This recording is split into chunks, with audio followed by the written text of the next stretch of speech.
بسم اللہ الرحمن الرحیم۔ قومیں جب اپنے عروج پر ہوتی ہیں تو ایسے اقدام اٹھاتی ہیں جو ہمیشہ دنیا میں یادگار بن جاتے ہیں۔ سیدنا عمر رضی اللہ تعالیٰ عنہ نے تاریخ کا دھارا موڑ دیا۔ آپ رضی اللہ تعالیٰ عنہ نے اسلامک کیلنڈر جاری کیا اور اس کا آغاز صحابہ سے مشورے کے ساتھ کیا۔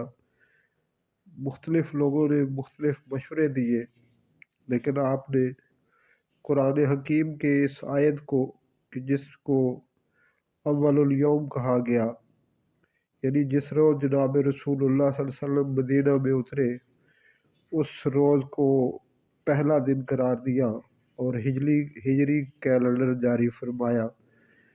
میرے پیارو، یہ سوچ ہے ان قوموں کی جو اپنی شناخت کو برقرار رکھتی ہے، لیکن کم قسمتی سے ہم نے اپنی شناخت کو برقرار رکھنے کے لیے وہ قدم نہیں اٹھائے جو ہم اٹھا سکتے تھے۔